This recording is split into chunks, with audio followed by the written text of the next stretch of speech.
نحمده ونصلي على رسوله الكريم وعلى آله وأصحابه أجمعين। উপস্থিত বাংলাদেশ জামাত ইসলামী হেসাকাল ইউনিয়ন কর্তৃক আয়োজিত আজকের নির্বাচনী সমাবেশের সম্মানিত সভাপতি, হেসাকাল ইউনিয়ন বাংলাদেশ জামাত ইসলামীর সংগ্রামী সভাপতি, বিশিষ্ট শিক্ষাবিদ জনাব ভাই ইমাম হোসেন। উপস্থিত আছেন আপনাদের এলাকার কৃতি সন্তান, কুমিল্লা জেলা দক্ষিণের সুরা সদস্য, নাঙ্গলকোট উপজেলা শাখার সংগ্রামী নায়েবে আমির জননেতা জনাব এস এম মঈনুদ্দিন ভাই। উপস্থিত আছেন সাবেক ছাত্রনেতা, চট্টগ্রাম ইউনিভার্সিটির সাবেক ছাত্রনেতা জনাব অ্যাডভোকেট শরীফউদ্দিন খন্দকার ভাই, পৌরসভার সংগ্রামী সহকারী সেক্রেটারি জুবাইরউদ্দিন খন্দকার ভাই সহ বিশিষ্ট মিডিয়া ব্যক্তিত্ব ফারুক ভাই সহ আমার সম্মুখে বসা প্রিয় ভাইয়েরা, আসসালামু আলাইকুম ওয়া রাহমাতুল্লাহি ওয়া বারাকাতুহু। শুকরিয়া সে মহান রবের, যে মহান রব সুন্দর পরিবেশ সৃষ্টি করে দিয়েছেন। এই জন্য আমরা কালিমাতুশ শুকর আল্লাহর শুকরিয়া জ্ঞাপন করি, আলহামদুলিল্লাহ। সালাম দুরুদ মুহাম্মদ সাল্লাল্লাহু আলাইহি ওয়াসাল্লামের প্রতি। সম্মানিত উপস্থিতি, বাংলাদেশ জামাত ইসলামী চায় ন্যায় ও ইনসাফ ভিত্তিক একটি সমাজ, দুর্নীতিমুক্ত একটা দেশ। কি চায়? ন্যায় ও ইনসাফ ভিত্তিক একটি সমাজ, দুর্নীতিমুক্ত একটা দেশ। এটা শুধু একমাত্র বাংলাদেশ জামাত ইসলামীর পক্ষে সম্ভব, অন্য কোন দলের পক্ষে সম্ভব। তার প্রমাণ 2001 সাল থেকে 2006 সাল পর্যন্ত আমাদের দুইজন মন্ত্রী 3টি মন্ত্রণালয় পরিচালনা করছেন, সেখানে দুর্নীতির বিন্দু পরিমাণ কোনো কিছু পায় নাই। অতএব আমাদের নেতারা যদি এমপি নির্বাচিত হইয়া 300 আসনে জাতীয় সংসদে যায়, আমাদের নেতারা দুর্নীতি করবে না, দুর্নীতি করবে না, দুর্নীতি করবে না ইনশাআল্লাহ। কোন পার্টি, আমাদের কোন বিরোধী অপোজিটের পার্টি তারা বলতে পারবে না বুকে হাত দিয়ে যে তাদের নেতারা দুর্নীতি করবে না, বলতে পারবে? শুধুমাত্র জামাত ইসলামীর পক্ষে সম্ভব। সম্মানিত উপস্থিতি, 2001 সাল থেকে শুরু করে 2005 আগস্টের আগে, 5 আগস্টের আগে এই দেশ থেকে প্রায় 28 লক্ষ কোটি টাকা, 2009 সাল থেকে 2024-এর 5 আগস্টের আগে 28 লক্ষ কোটি টাকা এই দেশ থেকে পাচার করা হয়েছে। কত কোটি টাকা? 28 লক্ষ কোটি টাকা। আপনি বলেন, যদি বাংলাদেশে ভূখণ্ডে এই 28 লক্ষ কোটি টাকা উন্নয়নের কাজে ব্যয় করা হতো, বাংলাদেশে 1 ইঞ্চি পরিমাণ কাঁচা রাস্তা থাকতো না। থাকতো? কালভার্ট, ব্রিজ থেকে আরম্ভ করে পদ্মা সেতুর মতো 100-র উপরে পদ্মা সেতু নির্মাণ করা সম্ভব হতো ইনশাআল্লাহ।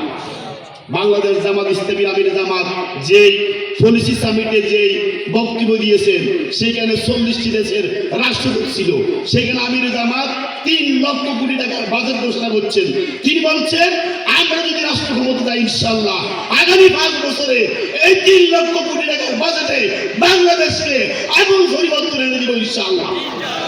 এই বাংলাদেশ কারো কোনো রাজ্যে পরিণত হবে না, এই বাংলাদেশ কারো মুখোমুখি হবে না। এই 3 লক্ষ কোটি টাকার বাস্তবায়নে বাংলাদেশ সোনার বাংলাদেশে রূপান্তরিত হবে ইনশাআল্লাহ। সম্মানিত উপস্থিতি, আমরা যে ফাত্তি মাওলানা ইয়াসির আরাফাত, তিনি কেমন ফাত্তি? তিনি ইসলামী ছাত্র শিবিরের 2বারের প্রেসিডেন্ট ছিলেন। তিনি বাংলাদেশ জামাত ইসলামীর কেন্দ্রীয় মজলিসের সদস্য, তিনি বাংলাদেশ জামাত ইসলামীর নির্বাচন পরিচালনা কমিটির সদস্য, তিনি বাংলাদেশের সমস্ত স্তরে টকশোতে অংশগ্রহণ করেন। তিনি একজন জাতীয় নেতা। এই নেতা যদি নাঙ্গলকোট লালমাই থেকে নির্বাচিত হন, ইনশাআল্লাহ এই নেতা মন্ত্রী হবেন ইনশাআল্লাহ, মন্ত্রী হবেন ইনশাআল্লাহ। সম্মানিত উপস্থিতি, আমাদের ফাত্তি কুষ্টিয়া ইউনিভার্সিটিতে পিএইচডি ঘোষণা করতেছে। আমাদের ফাত্তি ঢাকা বিশ্ববিদ্যালয়ের মেধাবী ছাত্র ছিলেন। আমাদের ফাত্তি ঢাকা আলিয়া থেকে আপনি পাস করছেন। আমাদের ফাত্তি একজন জাতীয় নেতা। এমন নেতাকে যদি আমরা বিজয় না করতে পারি, আমাদের মতো ফল ফলা জাতি আর নাই। কত ঠিক না ঠিক? আমাদের অপোজিটে যে সমস্ত ফাত্তিরা আছে, তার তুলনায় আরাফাত ভাই অনেক এগিয়ে। কথা ঠিক না ঠিক? সম্মানিত উপস্থিতি, আজকে গ্রাম থেকে গ্রামান্তরে, শহরে, নগরে, বন্দরে, পাড়ায়, মহল্লায় জুয়া উঠেছে। আমরা আওয়ামী লীগের শাসন দেখেছি, জাতীয় পার্টির শাসন দেখেছি, আমরা বিএনপির শাসন দেখেছি। আমরা একবার জামাত ইসলামী শাসন দেখতে চাই। কথা ঠিক না ঠিক? জুয়া উঠছে কিনা? মানুষের কন্যা কুহুরে একটাই কথা, দাড়ি পাল্লা, আরাফাত ভাই, আরাফাত ভাই, দাড়ি পাল্লা ইনশাআল্লাহ। অতএব আপনারা কোন রকমের ভয় পাইবেন না। আমাদের শরীফরা বলছে, আপনারা ইমান এবং বলিয়ান হয়ে আপনারা আগামী 12 তারিখের আগ পর্যন্ত পর্যন্ত মানুষের কাছে আরাফাত ভাইয়ের দাওয়াত পৌঁছিয়ে দেন, দাড়িপাল্লার দাওয়াত পৌঁছিয়ে দেন। ইনশাআল্লাহ আমাদের কাছে যে তথ্য আছে, এই তথ্যে এই আসনে আগামীতে আরাফাত এমপি নির্বাচিত হবেন, দাড়িপাল্লা বিজয় হবে ইনশাআল্লাহ। অতএব আমাদের কাজ হবে 12 তারিখ পর্যন্ত দাড়িপাল্লা প্রচার প্রচারণা বেশি করে দেওয়া। আর আমাদের মরহুম ইসলামী ব্যাংকের সাবেক চেয়ারম্যান শাহ আব্দুল হান্নান বলেছেন, জামাত ইসলামীর এমন এক পরিবেশ আসবে, যে পরিবেশে জামাত ইসলামী সুরতরা তারা শুধু তাদের আত্মীয় স্বজনকে দাওয়াত দিলেন, আমাদের দাড়িপাল্লা বিজয় হবে ইনশাআল্লাহ। আমাদের উচিত হলো এখন দাওয়াত দেওয়া। আল্লাহ রাব্বুল আলামিন আগামী 12 তারিখে এই আসন থেকে আরাফাতকে বিজয় করুক এবং দাড়িপাল্লাকে বিজয় করুক, এই উদাত্ত আহ্বান জানিয়ে আমার কথা শেষ করছি। ওয়া মা তাওফিক ইল্লা বিল্লাহ।